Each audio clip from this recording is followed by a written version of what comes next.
Bonjour, nous voici en ligne pour le live sur... Pardon.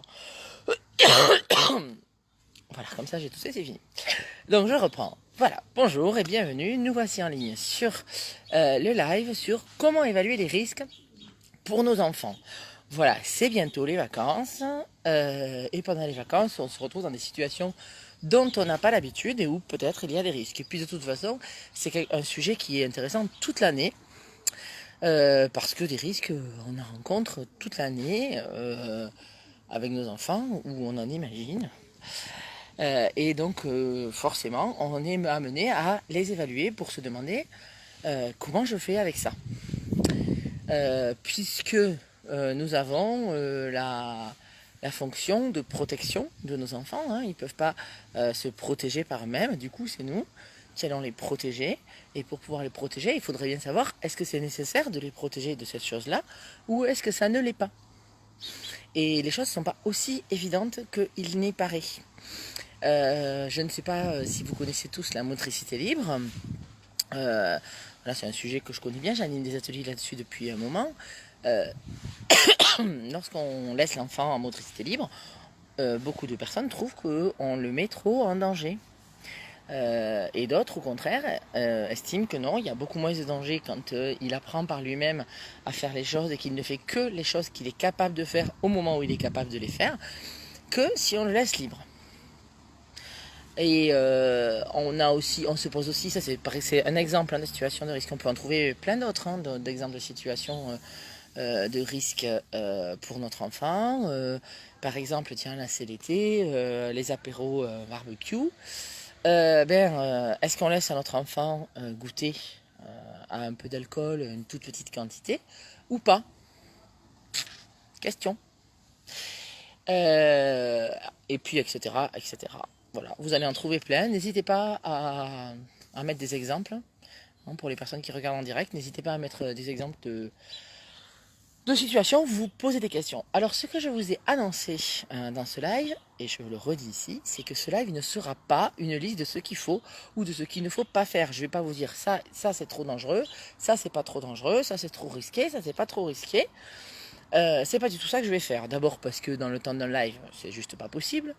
Et puis parce que c'est beaucoup plus intéressant de vous donner un moyen d'évaluer vous-même les choses que de vous dire une liste de choses qu'il faut faire ou qu'il ne faut pas faire. Ça vous permettra de l'évaluer en fonction de vos propres critères, en fonction de votre propre sensibilité. C'est bien plus intéressant. Mais vous allez me dire, si on évalue en fonction de mes critères et de ma sensibilité, pourquoi tu fais un live en fait? J'ai qu'à me débrouiller tout seul. Eh bien, parce que je pense que évaluer simplement au doigt mouillé, c'est une situation efficace si c'est urgent, hein, si votre enfant est au bord d'un ravin, c'est peut-être pas la peine de réfléchir pendant 1 heure avant d'agir, ok.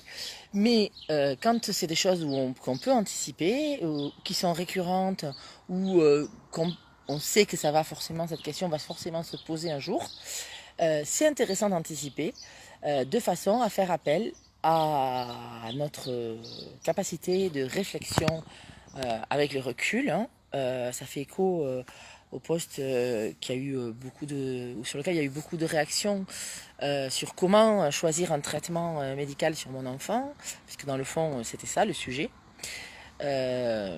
Et là c'est un peu la même chose. Comment j'évalue les risques que je laisse prendre ou que je ne laisse pas prendre à mon enfant. Il y avait dans l'événement Thomas qui avait mis une citation que je n'ai pas notée, donc je ne serais plus capable de m'en souvenir. C'est pas grave, elle était intéressante, vous pourrez aller la voir. Une citation d'un guide de haute montagne. C'était Thomas? Je suis pas sûr que c'était Thomas maintenant. Bon, je suis désolée si je me suis trompée de personne. Donc, une citation d'un guide de haute montagne. Pardon. Et dans cette citation, ce qui m'a interpellée, c'est justement que il était utilisé un peu de la même façon la notion de risque et de danger, même si c'est pas sûr, parce qu'il faudrait discuter avec la personne qui a écrit la citation pour voir si qu'est-ce qu'elle voulait dire exactement. Euh, et donc, pourquoi je disais ça? Là, j'ai rebondi parce que j'ai été perturbée, parce que je suis pas sûre que j'ai cité la bonne personne. Donc, je disais quoi juste avant? Je disais... Ah oui, la méthode. Donc, la question, c'est d'évaluer les risques. Parce... Hop, 1, 2, 3, attendez. Voilà, ça y est, j'ai raccroché. Donc dans cette citation, il y avait quelque chose sur le risque et danger, ça on en parlera après, c'est le cœur du sujet. Et il y avait une autre chose sur leur laisser prendre ou les exposer. Leur laisser prendre un risque ou les exposer à un danger, je crois que c'est ça la citation. Et c'est une question assez intéressante. Et c'est de ça dont je vais vous parler aujourd'hui. Je vais vous parler des risques que les enfants prennent par eux-mêmes, pas forcément des risques que nous, on pourrait leur faire prendre en fonction de choix qu'on fait. Même si vous pouvez utiliser la même méthode. Pourquoi je vous propose une méthode de réflexion? Parce que notre façon de réfléchir, spontanément, enfin de ne pas réfléchir, juste, notre façon de décider, assez naturelle, assez spontanée, elle est assez efficace parce qu'elle est assez rapide. Et pour être rapide, qu'est-ce qu'elle fait? Elle prend des raccourcis. On prend tout le temps des raccourcis pour prendre des décisions. Et c'est une bonne idée, ça permet d'être rapide, justement.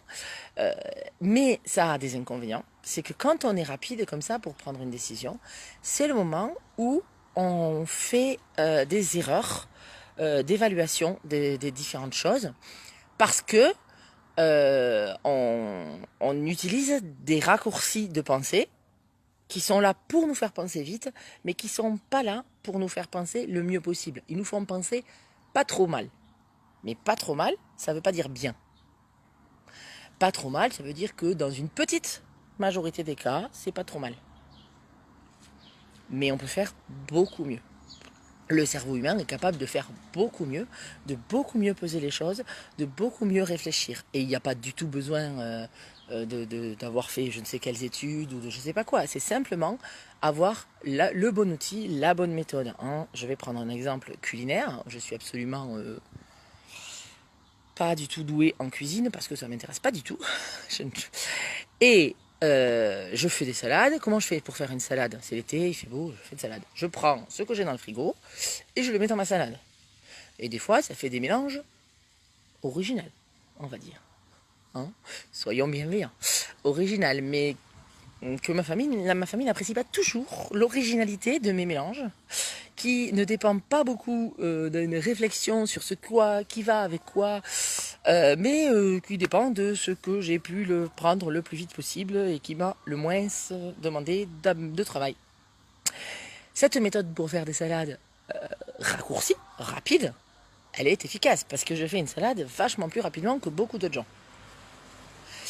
Par contre, le résultat pourrait être amélioré. Souvent. Alors que je suis persuadée, alors j'ai jamais cherché, mais je suis persuadée qu'il doit exister au-delà de recettes, parce qu'une recette me rend dépendante de la recette, ça m'agace. Au-delà de recettes, il doit exister des façons de faire pour concevoir une salade. Il doit falloir mettre, je sais pas moi, un légume, un féculent, un truc qui est plutôt avec un goût doux, un truc qui est plutôt avec un goût fort, enfin j'en sais rien, mais il y a sûrement des méthodes, des petites astuces qui me permettraient, avec pas beaucoup d'efforts, de faire des salades nettement meilleures. Parce que j'aurais utilisé notre capacité du cerveau humain à prendre du recul et à réfléchir. Et c'est ça que je vous propose sur cette question des dangers et des risques. Je vous propose d'aller au-delà de votre intuition, au-delà de vos raccourcis de pensée, pour ne pas tomber dans ce qu'on appelle les biais cognitifs, c'est-à-dire des raccourcis de pensée qui vont vous tromper dans l'évaluation. C'est quelque chose qui existe dans tous les cas, dans toutes les situations, mais alors encore plus quand on parle de danger. Parce que quand on parle de danger, ça active notre peur, ce qui est absolument normal et qui est utile, parce que c'est grâce à la peur que je vais mettre en place des choses pour protéger de ces dangers. Si j'ai pas peur, je suis trop téméraire et ça finit mal. Donc la peur est utile, mais donc cette peur, même si elle est utile, qu'est-ce qu'elle va faire? Elle va mettre, en quelque part, on pourrait résumer, mettre notre cerveau sous pression. Ça va nous pousser à décider de façon ultra précautionneuse. Notre peur va nous pousser à prendre beaucoup de précautions. D'un autre côté, ça c'est un premier problème. Et d'un autre côté, même des précautions qui ne sont pas nécessaires. D'un autre côté, pardon, on est dehors, il y a des petites bêtes. De notre côté, un autre problème de notre cerveau, c'est l'habitude. Quand on est habitué à quelque chose, ça nous fait penser que c'est pas dangereux. Et donc, cette habitude va nous faire avoir tendance à sous-estimer certains dangers ou certains risques. Et donc, d'un côté, on a la peur qui va nous faire surestimer les problèmes. De l'autre côté, l'habitude qui va nous faire sous-estimer les problèmes. Et donc, la solution, c'est de prendre une méthode qui va nous empêcher de prendre des raccourcis de pensée. C'est ce que je vous propose aujourd'hui. Bon, j'ai fait une introduction assez longue. C'est pas grave, je pense que ça donne le contexte. Maintenant, la première chose à faire sur la méthode, qui est une méthode ultra simple et que vous pouvez tous utiliser. Je ferai sûrement la semaine prochaine un petit visuel récapitulatif, de façon à ce que ça vous aide à avoir un mémo pour regarder ça. Pardon. La première chose à regarder, qui est très très importante, c'est de faire la différence entre un danger et un risque. Et ensuite, on va évaluer le risque. Et ensuite encore, on va regarder le bénéfice de ce qu'on veut faire et le comparer au risque. Je ne vais pas du tout discuter d'évaluer les bénéfices, ce n'est pas mon sujet aujourd'hui. Et je ne vais pas non plus discuter de la comparaison du bénéfice avec du risque. Je vous dis simplement qu'enfin, à la fin de l'histoire, c'est ce qu'on fait en ayant conscience ou sans en avoir conscience, en fait. Mais si vous estimez qu'il n'y a pas de bénéfice pour quelque chose, vous ne prenez pas le risque qui va avec. C'est tout. S'il y a zéro bénéfice, ça ne vaut pas la peine de prendre un risque, si minime soit-il. Par contre, si le bénéfice est très important, ça vaut la peine de prendre un risque, même peut-être pas négligeable, même un peu important, parce que on a potentiellement un gros bénéfice. Voilà, c'est aussi simple que ça. Voilà, le principe, c'est ça. Revenons à la base. On commence donc, je disais, par différencier le danger et les risques. Alors, pour vous expliquer ça, je vais prendre une métaphore que j'aime beaucoup. J'ai choisi comme visuel de ce live une petite fille qui fait un câlin à un lion. Alors, je suppose que c'est un montage. Je n'en sais absolument rien, mais je suppose que c'est un montage. Pourquoi j'ai pris cette image? Parce que j'utilise toujours la métaphore du lion quand je discute de ce sujet. Donc ça m'a interpellé une photo avec un lion. Ça fait très longtemps que j'utilise cette métaphore, puisque avant de faire le métier que je fais aujourd'hui, je faisais de l'évaluation des risques en sécurité et en environnement. Entre autres, pas seulement, mais entre autres ça. Donc, le lion. C'est quoi un danger? Eh bien, un danger, c'est un lion. Un lion, c'est un danger, c'est dangereux. Voilà. Ça, c'est assez facile. Donc, on peut avoir d'autres dangers. N'hésitez pas à citer en commentaire des exemples de dangers qui vous viennent. Je vous en cite un autre. Par exemple, un danger, c'est l'alcool. L'alcool, c'est un danger. Un lion, c'est un danger. La circulation automobile, c'est un danger. Seulement, aujourd'hui, là, maintenant, pendant que je suis en train de vous faire ce live, ou vous, pendant que vous êtes en train de m'écouter, quel est le risque que je croise un lion? Là, moi, je suis en Alsace. Il n'y a pas beaucoup de risques que je croise un lion en liberté. Il y a très, très, très peu de risques. Je ne peux pas dire qu'il n'y en a aucun risque. Il n'y a jamais aucun risque. Il n'y a jamais aucun risque. Si un lion s'était échappé d'un zoo, ou si, par exemple, un particulier avait, par contrebande, adopté un petit lionceau, et puis quand il est grand, il ne sait plus quoi en faire, et il le relâche dans la forêt du Rhin, là, c'est juste à côté, c'est à 3 km. Alors peut-être qu'il y a un risque. Vous me voyez venir, en fait. La différence entre le danger et le risque, le danger, c'est la propriété intrinsèque de quelque chose, la propriété que cette chose a par elle-même. Un lion, c'est dangereux pour un être humain par lui-même. L'alcool, c'est dangereux par lui-même. Mais le risque, il faut l'associer, ce danger, à plusieurs choses. Il faut l'associer à ce qu'on appelle un scénario. Vous ne pouvez pas évaluer le risque de quelque chose pour vos enfants si vous n'avez pas un scénario. C'est hyper important parce que c'est quelque chose qu'on oublie. En particulier, par exemple, pour tous les produits dits chimiques qu'on a dans l'alimentation ou dans les jouets ou dans des choses comme ça. On va voir que ce produit comporte un danger. Ça, on va avoir l'information assez facilement. Et automatiquement, on va vouloir supprimer ce produit. Ça a parfois une excellente idée. Mais pas toujours. La question, c'est quel est le scénario qui va avec? Je ne vais pas tuer tous les lions du monde entier sous prétexte que le lion peut être en danger. Alors on pourrait dire c'est parce que les lions ils ont le droit de vivre, mais c'est pareil pour l'alcool. Je ne vais pas interdire et supprimer l'alcool dans le monde entier sous prétexte que l'alcool peut être un danger. Ce n'est pas une raison suffisante. Ça dépend du scénario. Dans le scénario, il y a quoi? La première chose, vous l'avez déjà deviné en m'entendant, il y a la question de la probabilité que je sois en contact avec le danger. Donc la probabilité que je sois en contact avec un lion ici aujourd'hui, elle est très faible. Dans le scénario, il y a une seconde chose qui est la gravité. Si je suis en contact avec un lion, quelle est la gravité pour moi? Alors on pourrait spontanément se dire que c'est très dangereux, que le lion peut me tuer, et très probablement il le peut. Après, je ne suis pas spécialiste en lion. Est-ce que vraiment, si je croise un lion, il va me tuer ou est-ce qu'il va fuir, par exemple? Ou est-ce que le pire que je peux avoir, c'est très peur? Donc la gravité, elle ne dépend pas uniquement du danger. Elle dépend aussi de qu'est-ce qui se passe quand je suis en contact avec ce danger. Et en général, il y a plusieurs possibilités. Pourquoi? Alors là, par contre, j'ai un problème, c'est que ça ne marque pas que ça charge mon téléphone alors qu'il devrait être branché. Ça m'inquiète. Parce que mon téléphone est branché et pourtant, il me dit que ça ne va pas. Je vais vous montrer pendant 2 minutes les arbres là. Je vais juste vérifier parce que ça m'inquiète. J'arrive.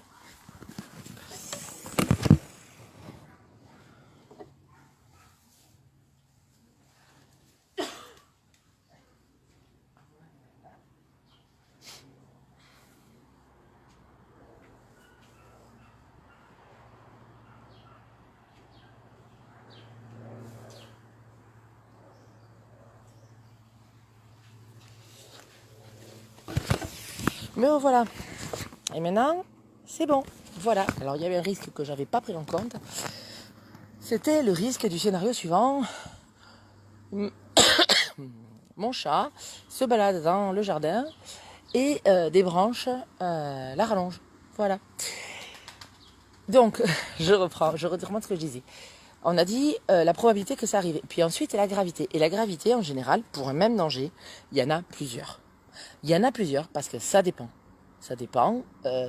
Ça dépend si je croise le lion de près, de loin. Ça dépend peut-être si c'est un lion dominant ou pas dominant. Ça dépend si c'est un lion qui a déjà rencontré des hommes ou qui a jamais rencontré des hommes. Ça dépend de comment je me comporte. Ça dépend de plein de choses. Voilà. Donc ça, c'est très souvent le cas. L'alcool, ça va être le cas aussi. La gravité, elle va dépendre du scénario. Est-ce que je bois 3 bouteilles de whisky en 10 minutes? Là, la gravité est très importante. Ou est-ce que je mouille à peine mes lèvres dans le verre? Là, la gravité est beaucoup moins importante. Donc, ça, c'est un élément important. La probabilité que ça arrive, la gravité, il y a aussi à évaluer les moyens de maîtrise. Qu'est-ce que je peux faire si ce risque arrive? Qu'est-ce que je peux faire si je me retrouve avec un lion? Et en quoi ça va diminuer la gravité ou la fréquence? Du coup, quelque chose qui est dangereux en soi je peux très bien l'utiliser et vivre avec sans que ce soit risqué. C'est-à-dire avec une faible probabilité qu'il se passe quelque chose. Alors là, vous allez sûrement me dire, oui, mais moi, je ne veux pas prendre de risques. Alors, j'ai une solution. J'ai une solution extrêmement efficace si vous ne voulez pas que votre enfant prenne de risques du tout. que même des toutes petites probabilités, ça vous inquiète trop et c'est pas possible. J'ai une solution que j'ai découverte et qui marche extrêmement bien, mais que je n'ai pas pu mettre en œuvre parce que je l'ai découverte trop tard. C'est peut-être trop tard aussi pour vous, je ne sais pas, vous me direz. C'est une solution simple, ne faites pas d'enfants. C'est une solution garantie, vous ne faites pas d'enfants, ils ne seront jamais exposés à aucun risque, c'est absolument certain. En dehors de ça, c'est pas possible en fait. C'est juste pas possible. Vous ne pouvez pas éviter tous les risques. Voilà, il y a des risques tout le temps. Y compris des risques à ne rien faire. Parce qu'on pourrait se dire, je vais rien faire pour être protégé. Ben, c'est pas possible. À partir de cette réflexion, vous pouvez évaluer les risques auxquels s'exposent vos enfants par eux-mêmes, les risques qu'ils prennent par eux-mêmes et les risques à lesquels éventuellement vous les exposez vous, dans vos choix. Et vous pouvez prendre la décision de le laisser faire ou pas, sachant que comme on a la notion de la maîtrise, je répète, la fréquence, la gravité et la maîtrise, comme vous avez la notion de la maîtrise, la réponse est rarement blanc ou noir. Vous pouvez maîtriser la situation. Je reprends mon exemple avec l'enfant en motricité libre. Je laisse mon enfant se déplacer librement dans la maison, sans l'empêcher de se déplacer comme il veut. J'évalue ce qui est dangereux dans la maison. Le vase en verre qui peut se casser, les prises électriques, le feu, enfin, je ne sais pas, j'évalue. Je vois les dangers, je fais la liste des dangers, et ces dangers, je les évalue. Quelle est la probabilité qu'il se passe quelque chose de dangereux avec ces objets-là, de risqué? Et quelle est la gravité? Et à chaque fois, j'évalue. Est-ce que c'est grave? Est-ce que c'est pas grave? Est-ce que c'est probable? Est-ce que c'est pas probable? Et puis, je me demande quel est le bénéfice pour mon enfant de pouvoir se déplacer librement dans la maison, de prendre confiance dans sa façon de se mouvoir. Voilà, quel est le bénéfice pour moi de ne pas avoir à aller tout le temps surveiller ce qu'il fait et de lui faire confiance? Quel est le bénéfice pour lui que je lui fasse confiance? Et puis, je compare. Du coup, je ne suis pas obligée de dire blanc ou noir. C'est pas soit j'ai pas de vase en verre, soit mon enfant se blesse avec. Je peux mettre en place des moyens de maîtrise. Sur les moyens de maîtrise, je reviens au lion pour vous aider à réfléchir aux moyens de maîtrise. S'il y a un lion, quelle est la meilleure solution? C'est de tuer le lion.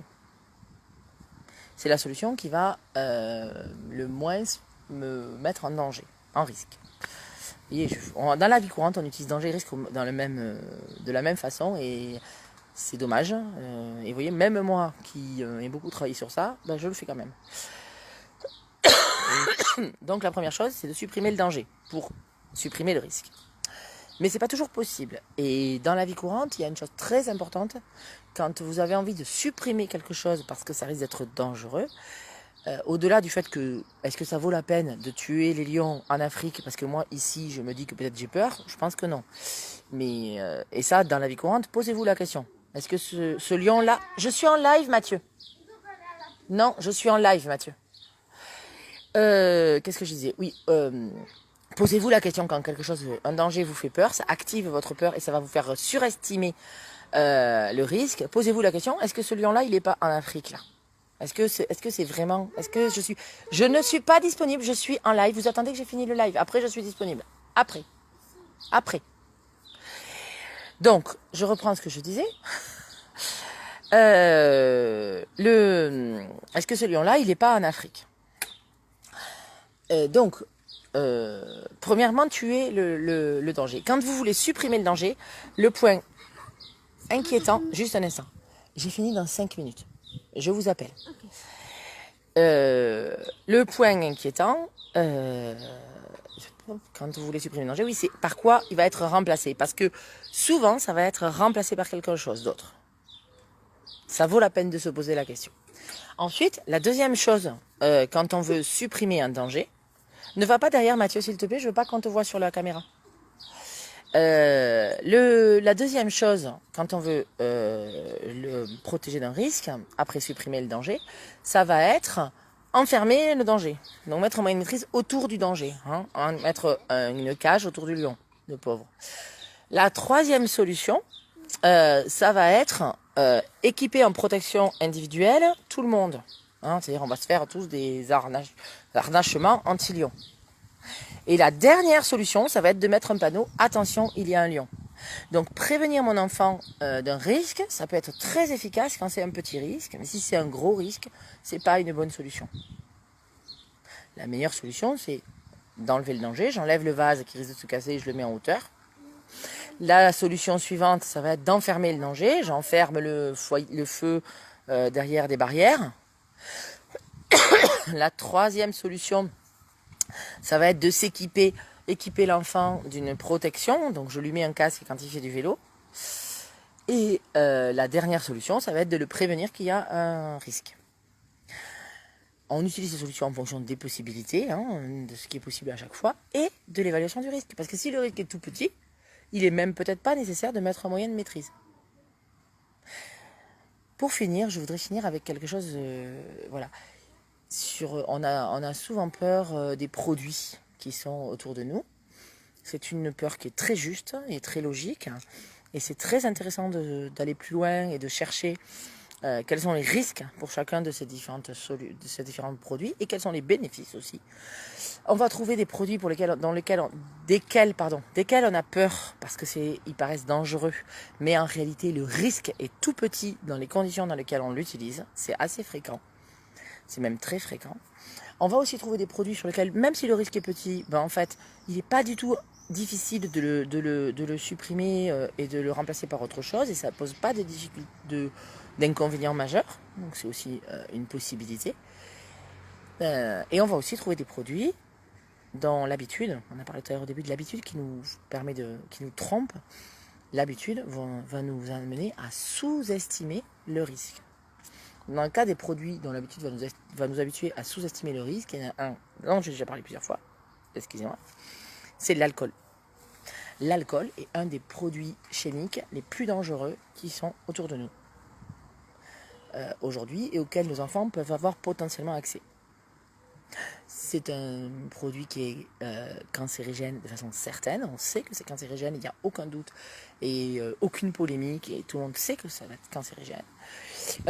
C'est un produit qui peut créer des addictions, on le sait aussi. C'est un produit aussi qui est dangereux indirectement, puisque après on peut se mettre en danger. Voilà. Et puis c'est un produit qui risque de nous faire paraître ridicule. Non, ça c'est pas un risque. Vous voyez, je plaisante, mais vous voyez, c'est ça qu'on mesure. C'est-à-dire que l'alcool en soi-même, ça dépend. On va mesurer le risque de cancer, le risque d'accident de la route, et le risque de vomir, et le risque de paraître ridicule. C'est 4 risques différents avec le même danger. Et je ne vais pas les évaluer pareil, et en termes de probabilité que ça arrive, et en termes de gravité. Si j'ai un cancer ou un accident de la route, ça va être potentiellement très grave assez facilement. Si je vomis, ça va pas être très grave, c'est inconfortable, mais c'est pas très grave. Si je parais ridicule, ça dépend des gens. Il y a des gens qui vont préférer vomir qu'être ridicule, et d'autres qui vont préférer être ridicule que vomir. J'ai des discussions passionnantes des fois. Et puis il y en a qui vont trouver que vomir c'est ridicule. Donc voilà. Et donc, quelle est la gravité ? Ça dépend, là. Ça dépend. Vous voyez, on voit aussi que c'est pas toujours objectif, quoi. Les gens ils trouvent que c'est pas grave du tout d'être ridicule. D'autres ils vont trouver. Bientôt fini. Non, j'ai pas bientôt fini. S'il te plaît, tu peux attendre que je t'appelle ? Et donc, il y en a qui vont préférer, qui vont trouver qu'être ridicule, ça n'a aucune importance, et d'autres qui vont trouver qu'être ridicule, c'est très important. Et puis, on sera une majorité à trouver que ça dépend du contexte. Vous voyez ? Donc, c'est ça l'évaluation du risque. Et ensuite, il y a ça c'est la gravité, et puis il y a la probabilité que ça arrive. Quelle est la probabilité que j'ai un cancer si je bois un demi-verre, et c'est tout, et que je bois qu'un demi-verre dans ma vie? La probabilité d'augmenter les cancers, elle est faible. Mais si je bois tous les jours, la probabilité d'augmenter les cancers, elle est très élevée. Quelle est la probabilité d'être ridicule si je bois 4 ou 5 verres dans la journée, dans la soirée? Ça dépend des gens aussi. Mais c'est exactement, voilà, c'est ça qu'on peut chercher à évaluer. Vous n'avez pas obligatoirement besoin d'avoir des grandes connaissances dans les choses. Posez-vous simplement ces questions-là et déjà, vous allez défricher et vous allez éviter de tomber dans des pièges de raccourcis de pensée qui vont vous faire surévaluer certains dangers et sous-évaluer d'autres. Certains risques, pardon, encore. Qui vont faire surévaluer certains risques et sous-évaluer d'autres risques. Vous allez me dire quel est le problème? Le problème, elle est, dans le cas des enfants, c'est que la façon dont vous allez évaluer les risques, ça va avoir un lien direct avec la liberté que vous allez laisser à votre enfant. Et votre enfant, il réclame de la liberté. Et plus votre enfant a de la liberté, plus il grandit de façon confortable pour vous, pour lui, plus il apprend de choses. C'est intéressant de lui donner de la liberté. Mais pour lui donner de la liberté au bon endroit, il faut que j'évalue les bons risques.